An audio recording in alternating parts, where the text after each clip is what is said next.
The Gifts of Imperfection by Brené Brown. Introduction. Hello and welcome. Are you tired of chasing an elusive idea of perfection?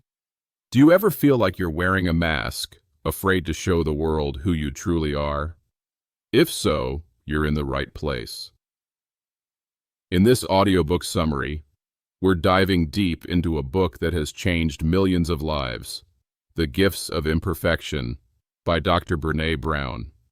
We'll explore together how to let go of who you think you're supposed to be and embrace who you are. You'll discover how to cultivate courage, compassion, and connection, and ultimately, how to live a more wholehearted life. This isn't just about feeling good. It's about transforming your relationship with yourself and the world. About the author and the book's impact. Now, who is Dr. Brené Brown? She's not just any author. She's a research professor at the University of Houston, where she has spent over 2 decades studying courage, vulnerability, shame, and empathy. She holds a PhD in social work and is a licensed master social worker. What makes her work so powerful is that it's rooted in rigorous research, but she communicates her findings with such honesty, humor, and relatable storytelling that it feels like you're talking to a wise, empathetic friend. Brené Brown became a household name after her 2010 TED Talk, The Power of Vulnerability, went viral. It's one of the most watched TED Talks of all time, and for good reason. She struck a chord with millions by daring to talk about the very things we try to hide, our imperfections, and our deep-seated fear of not being enough. The Gifts of Imperfection, published in 2010, is a cornerstone of her work. It's not just another self-help book. It's a guide to a wholehearted life, a life lived from a place of worthiness. Its impact has been profound, offering a research-backed pathway out of the never-enough culture and into a life of authentic connection and self-acceptance. So, are you ready to unpack these gifts? The Wholehearted Journey, an invitation. Imagine your life as a journey. Not a race to a finish line, but a winding path with unexpected turns, beautiful vistas, and challenging terrain. Brené Brown invites us on what she calls the wholehearted journey. But what does it mean to live wholeheartedly? Wholehearted living, as Brené describes it, is about engaging in our lives from a place of worthiness. It means cultivating the courage, compassion, and connection to wake up in the morning and think, no matter what gets done and how much is left undone, I am enough. And it's going to bed at night thinking, yes, I am imperfect and vulnerable and sometimes afraid, but that doesn't change the truth that I am also brave and worthy of love and belonging. Sounds incredible, doesn't it? But here's the crucial part. This journey isn't about achieving perfection. In fact, it's the exact opposite. It's about embracing our imperfections. These imperfections, Brené argues, are not liabilities but gifts, the very sources of courage, compassion, and connection. These 3 elements are the essential tools we need. Think of courage not as heroic, death-defying acts, but as ordinary courage. The root of the word courage is cor, the Latin word for heart. Originally, courage meant to speak one's mind by telling all one's heart. It's about putting our vulnerability on the line. Then there's compassion. This isn't just about feeling sorry for others. The Latin roots of compassion mean to suffer with. It's about connecting with others on a human level, recognizing our shared humanity, our shared struggles. And here's a surprising insight. Truly compassionate people are often the most boundaried. They understand that setting limits is essential for true empathy. And finally, connection. Brené defines connection as the energy that exists between people when they feel seen, heard, and valued, when they can give and receive without judgment, and when they derive sustenance and strength from the relationship. We are biologically wired for connection. It's a fundamental human need. But how do we cultivate these, especially when life throws its curveballs? Let's explore what often gets in our way. The elephant in the room. Shame. Brené Brown is perhaps best known for her groundbreaking research on shame. And there's a reason it's central to this journey. If we want to live in love with our whole hearts, we have to talk about the things that get in the way, especially shame, fear, and vulnerability. Have you ever had that warm, sinking feeling wash over you, making you feel small, flawed, and utterly alone? That's shame. Brené defines shame as the intensely painful feeling or experience of believing that we are flawed and therefore unworthy of love and belonging. It's that voice whispering, "You're not good enough. Who do you think you are? Or what will people think?" Here's the kicker. We all experience shame. The only people who don't are those incapable of human empathy. And the less we talk about shame, the more control it has over our lives. It thrives in secrecy, silence, and judgment. Now, it's important to distinguish shame from guilt. Guilt says, "I did something bad." Shame says, "I am bad." Guilt can be a motivator for positive change. Shame, on the other hand, corrodes the part of us that believes we can change. So, how do we deal with this universal, yet incredibly painful emotion? We cultivate shame resilience. This involves 4 key elements: understanding shame and recognizing our personal triggers, practicing critical awareness, reality checking the messages and expectations that fuel our shame, reaching out and sharing our story with someone we trust, someone who has earned the right to hear it, speaking shame, naming it, talking about how we feel, and asking for what we need. Remember, shame hates it when we speak its name. Now that we've acknowledged this major hurdle, let's look at some specific guideposts Brené offers for our wholehearted journey. Guidepost 1. Cultivating authenticity, letting go of what people think. What does it truly mean to be authentic? Is it something you either have or you don't? Brené argues that authenticity is not a trait, but a practice, a collection of choices that we have to make every day. It's the choice to show up and be real, to be honest, to let our true selves be seen. Her definition is powerful. Authenticity is the daily practice of letting go of who we think we're supposed to be and embracing who we are. Think about that for a moment. Letting go of the supposed to be. How much of your energy is spent trying to live up to external expectations, to fit a mold that maybe isn't even yours? Choosing authenticity means cultivating the courage to be imperfect, to set boundaries, and to allow ourselves to be vulnerable. It's about exercising compassion, knowing we are all made of strength and struggle. And it's about nurturing connection that comes from believing we are enough. But here's the catch. Authenticity isn't always the safe option. Sometimes, choosing to be real over being liked is about playing it unsafe. It can feel like swimming against the current in a culture that often pressures us to conform. Brené warns that if you trade in your authenticity for safety, you might experience anxiety, depression, addiction, rage, and more. The price of abandoning yourself is simply too high. Guidepost 2. Cultivating self-compassion, letting go of perfectionism. Perfectionism.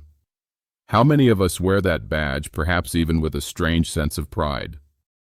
But what if I told you perfectionism isn't about striving to be your best, but is actually a 20-ton shield? Brené is very clear. Perfectionism is not the same thing as striving to be your best. Perfectionism is not about healthy achievement and growth. Instead, perfectionism is the belief that if we live perfect, look perfect, and act perfect, we can minimize or avoid the pain of blame, judgment, and shame. It's a shield we lug around thinking it will protect us, but in reality, it's what prevents us from truly taking flight. Here's a crucial distinction. Healthy striving is self-focused. How can I improve? Perfectionism is other-focused. What will they think? And guess what? Research shows perfectionism actually hampers success. It often leads to depression, anxiety, addiction, and what Brené calls life paralysis, missing opportunities because we're too afraid to put anything imperfect out into the world. So, what's the antidote? Self-compassion. Drawing on the work of Dr. Kristin Neff, Brené highlights 3 elements of self-compassion: self-kindness, being warm and understanding toward ourselves when we suffer, fail, or feel inadequate, rather than berating ourselves. Common humanity. Recognizing that suffering and personal inadequacy are part of the shared human experience. It's not just me, we all go through this. Mindfulness. Taking a balanced approach to our negative emotions so they are neither suppressed nor exaggerated. We observe our pain without over-identifying with it. Imagine talking to yourself the way you'd talk to a dear friend who's struggling. That's the heart of self-compassion. It's giving up on being perfect and beginning the work of becoming yourself. Guidepost 3. Cultivating a resilient spirit, letting go of numbing and powerlessness. Life is full of challenges. Resilience is our ability to bounce back from adversity. But what truly underpins this resilience? According to Brené's research, it's spirituality. Now, spirituality here isn't necessarily about organized religion.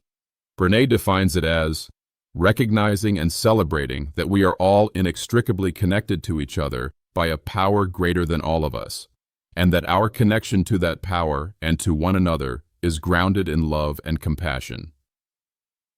This spiritual foundation fuels hope. And hope, surprisingly, isn't just an emotion. Drawing from C.R. Snyder's work, hope is a cognitive process involving setting realistic goals. I know where I want to go. Figuring out how to achieve those goals, pathways, staying flexible. I know how to get there. Believing in ourselves, agency. I can do this. And hope is learned. But what often sabotages our resilient spirit? Numbing. When we face difficult emotions, shame, grief, disappointment, many of us try to take the edge off. We might use food, alcohol, work, shopping, the internet. The list is long. We do this to avoid vulnerability and pain. Here's a profound aha moment from the book. We cannot selectively numb emotions. When we numb the painful emotions, we also numb the positive ones. When we numb the dark, we numb the light. If we're trying to avoid grief and fear, we inadvertently dull our capacity for joy and love. Think about that. Is the attempt to avoid pain worth the cost of missing out on joy? Cultivating a resilient spirit means leaning into discomfort, feeling our feelings, and resisting the urge to numb. It means recognizing that even joy can feel vulnerable, and that's okay. Guidepost 4. Cultivating gratitude and joy, letting go of scarcity and fear of the dark. What's the relationship between gratitude and joy? Many of us think, if I'm joyful, I'll be grateful. But Brené's research flips this on its head.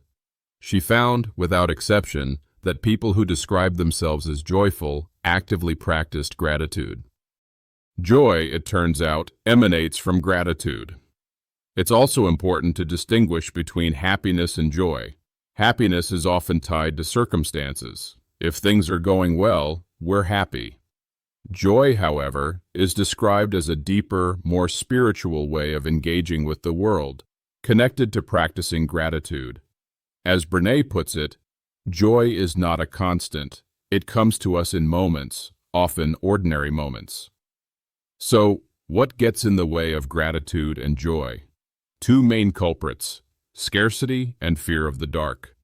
Scarcity is the never enough mindset. I don't have enough time. I'm not smart enough. I'm not successful enough. This constant feeling of lack makes it incredibly difficult to appreciate what we do have. Then there's the fear of the dark. This is particularly potent when we experience moments of intense joy, especially concerning our loved ones. Have you ever been watching your child sleep, overcome with love and gratitude, only to have your mind flash to a worst-case scenario? That's the fear of the dark. We're so afraid of losing what we have that we refuse to fully embrace the joy of it. We think that by not fully feeling joy, we'll somehow lessen the pain if something bad happens. But Brené states, the dark does not destroy the light, it defines it. It's our fear of the dark that casts our joy into the shadows. The antidote is to consciously practice gratitude, even when it feels vulnerable, and to allow ourselves to feel joy, even in ordinary moments. Guidepost 7. Cultivating play and rest. Letting go of exhaustion as a status symbol. When was the last time you truly played? Not for exercise, not to achieve a goal, but just for the sake of playing. For many adults, play feels like a luxury, even an irresponsible waste of time. Brené references the work of Dr. Stuart Brown, who says that play is apparently purposeless. We do it because it's fun. But more profoundly, Dr. Brown states, the opposite of play is not work. The opposite of play is depression. Play shapes our brain, fosters empathy, and is at the core of creativity. It's as essential to our health as rest. And speaking of rest, how many of us wear exhaustion like a badge of honor? We live in a culture that often equates productivity with self-worth. Sleep becomes a luxury, and downtime feels like a missed opportunity to get more done. But insufficient sleep is linked to numerous chronic diseases. If we want to live wholeheartedly, we must become intentional about cultivating both play and rest. This means challenging the cultural narrative that says we always have to be busy and productive. It means recognizing that our worth isn't measured by our to-do list. What if you made a list of your ingredients for joy and meaning, like sleep, healthy food, time with loved ones, quiet moments, and then compared it to how you actually spend your time? Interesting, isn't it? The takeaway: your wholehearted revolution. So, what have we learned on this whirlwind tour of the Gifts of Imperfection? We've learned that wholehearted living isn't about being perfect, it's about being real. It's about embracing our vulnerabilities and imperfections as the very pathways to courage, compassion, and connection. We've seen how shame, that universal feeling of being flawed and unworthy, can hold us back, and how shame resilience, understanding it, sharing our stories, speaking its name, can set us free. We've explored the power of authenticity, of letting go of what people think and daring to be ourselves. We've learned that perfectionism is a heavy shield, and the antidote is self-compassion, treating ourselves with the same kindness we'd offer a friend. We touched upon the resilient spirit, fueled by hope and a refusal to numb our feelings, understanding that when we numb the dark, we also numb the light. We've uncovered that true joy blossoms from a practice of gratitude, even when we fear the other shoe dropping. And finally, we've been reminded of the vital importance of play and rest, of letting go of exhaustion as a status symbol and productivity as a measure of our worth. This journey, this choice to live and love with our whole hearts, is, as Brené calls it, a quiet, grassroots movement, an absolute act of resistance in a world that often asks us to be otherwise. Now, as we wrap up, I have a few questions for you, a little check-in to see what resonated. Are you ready to ask yourself, what is one supposed to be that I can start to let go of this week? How can I practice one small act of self-compassion today, especially when I make a mistake? When I feel the urge to numb a difficult emotion, what's one thing I can do instead to lean into the feeling with courage? What's one ordinary moment today that I can consciously practice gratitude for? And perhaps most playfully, how can I schedule just 10 minutes of purposeless play or genuine rest into my upcoming week? These are not easy questions, and the path isn't always clear. But as Brené Brown reminds us, owning our story and loving ourselves through that process is the bravest thing we will ever do. Don't let this just be information. Let it be an invitation. An invitation to engage with your life from a place of worthiness, to embrace your imperfections, and to know, deep in your bones, that you are enough, right now, as you are. Thank you for listening. Continue your journey of growth because your story matters.